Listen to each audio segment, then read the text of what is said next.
To my channel Shila's kitchen and ব্লগে তোমাদের সবাইকে অনেক অনেক স্বাগত জানাচ্ছি। আশা করছি তোমরা সবাই ভালো আছো এবং সুস্থ আছো। আমিও ভালো আছি এবং সুস্থ আছি। আমার আজকের রেসিপি কাঠল বিচি শুটকি, তার মানে কাঠল বিচি দিয়ে শুটকি মাছ রান্না করব। সঙ্গে মিষ্টি কুমড়োর ডগা, কাঠল বিচি আর শুটকি, এই তিনটি জিনিস একসঙ্গে দিয়ে রান্না করব। আশা করছি আমার আজকের রেসিপিটি তোমাদের খুবই ভালো লাগবে। বিশেষ করে যারা যারা শুটকি মাছ খুবই পছন্দ করো, তোমরা তো নিশ্চয়ই জানো কাঠল বিচি দিয়ে শুটকি মাছ রান্না করলে কতটা টেস্টি হয়। তাহলে বন্ধুরা, তোমরা সবাই আমার পাশে থেকে দেখতে থাকো আমার আজকের রেসিপিটি। তোমরা যারা যারা আমাকে অলরেডি সাবস্ক্রাইব করে আমার পাশে আছো তাদেরকে অসংখ্য অসংখ্য ধন্যবাদ। আর যে সকল বন্ধুরা আমাকে এখনও পর্যন্ত আমার চ্যানেলটাকে সাবস্ক্রাইব করোনি, তোমরা অবশ্যই আমার চ্যানেলটাকে সাবস্ক্রাইব করে দেবে এবং সঙ্গে পাশের বেল আইকনটি অন রাখবে। তাহলে আমি পরবর্তীতে যেগুলো সুন্দর সুন্দর রেসিপি শেয়ার করব সেগুলি সবার প্রথমে তোমার নোটিফিকেশনে পৌঁছে যাবে। তোমরা সবাই আমাকে খুব সাপোর্ট করো, তোমাদের সাপোর্টের আমার অনেকই প্রয়োজন।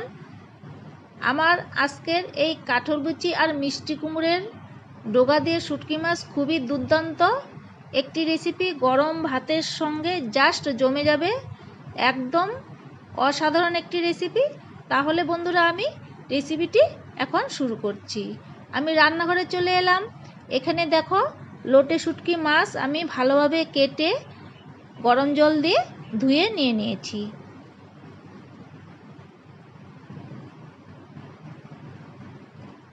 এখানে আমি পেঁয়াজ কুচি করে নিয়েছি আর রসুন কুচি করে নিয়েছি।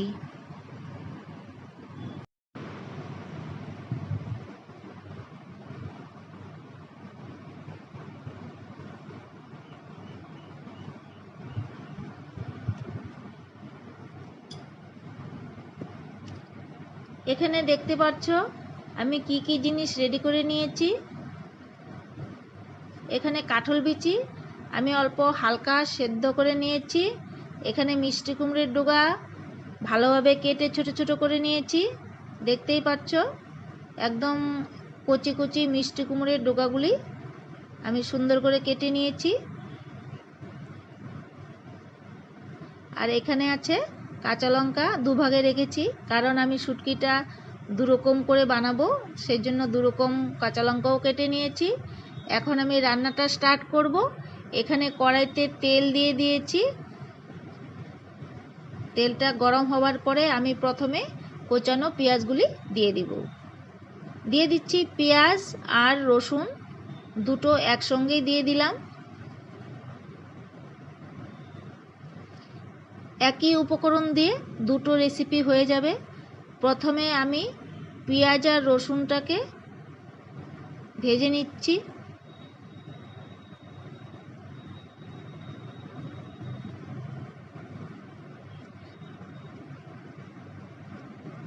এখন এখানে দিয়ে দিব পরিমাণ মতো লবণ। লবণটা একটু কমই দেব, কারণ আরও পরের স্টেপগুলি তোমরা ফলো করো।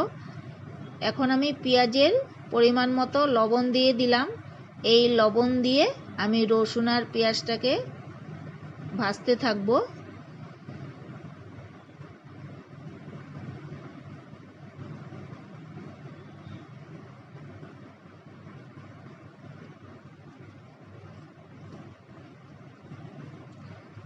কিছু সময় ভেজে নেওয়ার পরে আমি এখানে কাঁচা লঙ্কা কুচিগুলি দিয়ে দিলাম।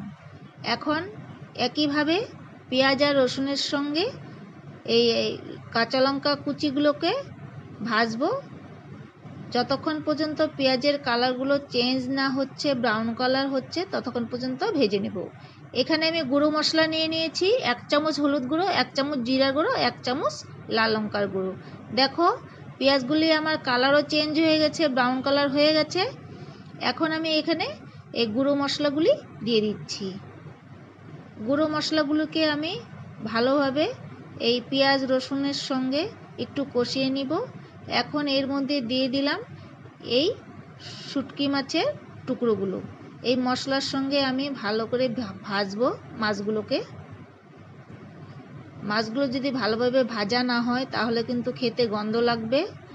আমি এখন সেই মশলার বাটিটা ধুয়ে সামান্য জল দিয়ে দিলাম। এখন এই মশলাটাকে ভালো করে কষাবো। সুন্দর করে দেখো কষিয়ে নিয়েছি। এই কষানোটা যদি আমি উঠিয়ে নিই তাহলে হয়ে যাবে শুটকির চাটনি বা শুটকি মাছের লাড়া বলতে পারো। সেই জন্য বলছি দুটো রেসিপি। এখন আমি এর মধ্যে দিয়ে দেব এই আমার কাঁঠাল বিচি আর মিষ্টি কুমড়ের ডগা। মিষ্টি কুমড়ের কচি কচি ডগা তো সিদ্ধ হতে বেশি সময়ও লাগবে না, আর সেই জন্য কাঁঠাল বিচিগুলোকে আমি হালকা সেদ্ধ করে নিয়েছি। এখন সেই একই মশলার সঙ্গে নেড়ে চেড়ে আমি রান্নাটা করে নেব। দিয়ে দিলাম ফাটানো কাঁচা লঙ্কাগুলোও সঙ্গে। এখন মশলার সঙ্গে নেড়ে নিচ্ছি। তারপর আরও একটু সামান্য লবণ দেব। তখন আমি বলেছিলাম এখন আমি অল্প করে লবণ দিচ্ছি, তারপর আবারও দিব। পরের স্টেপগুলি তোমরা সবাই ফলো করো, এই জন্যই বলছিলাম। দেখো আমি মশলার সঙ্গে আমি কাঁঠাল বিচি আর মিষ্টি কুমড়ের ডগাগুলিকে ভালো করে নেড়ে নিচ্ছি। রান্না করতে বেশি সময় লাগবে না।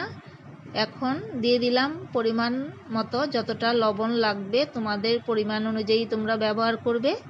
এখন এটাকে ঢেকে ঢেকে রান্না করব, কারণ মিষ্টি কুমড়ের ডগার থেকে কিন্তু জল বেরোবে, এর মধ্যে আর কিচ্ছুই লাগবে না। ঢাকা দিয়ে দিয়ে রান্না করব। কিছু সময় পরপর এসে আবার একটু নেড়েও দেব। দেখো কালারটা কত দুর্দান্ত হয়েছে। আমার রান্নাটা প্রায় হয়েই গেছে। একদম দুর্দান্ত রেসিপি। কাঁঠাল বিচির শুটকি তো খুবই অপূর্ব লাগে। কালারটা দেখে তোমরা নিশ্চয়ই বুঝতে পারছো কতটা টেস্টি হয়েছে। একদম দুর্দান্ত হয়েছে। কিন্তু দেখো আমার আজকের রেসিপিটি আমি বাড়িতে বানিয়েছিলাম, মানে গুয়াহাটিতে। তোমরা তো যারা আমার ভিডিও দেখছো নিশ্চয়ই জানো আমি তো এখন বিহারে এসছি সেলের এখানে। এই রেসিপিটা আমার আগেই রেকর্ডিং করা ছিল, আমি আজকে তোমাদের সঙ্গে শেয়ার করছি, কারণ শেয়ার করার সময় হচ্ছিল না, তাই আমার কয়েকদিন দেরি হলো। আগে থেকেই আমার শ্যুট করা ছিল। তো বন্ধুরা আমার রেসিপিটি তোমাদের কেমন লেগেছে? ভালো লাগলে কিন্তু অবশ্যই লাইক করবে, কমেন্ট করে জানাবে কেমন লেগেছে আমার আজকের রেসিপিটি, আর সাবস্ক্রাইব করে পাশে থাকবে। তোমরা কেউ কিন্তু আমার পাশ থেকে চলে যেও না, তোমাদের সাপোর্টের আমার অনেক প্রয়োজন।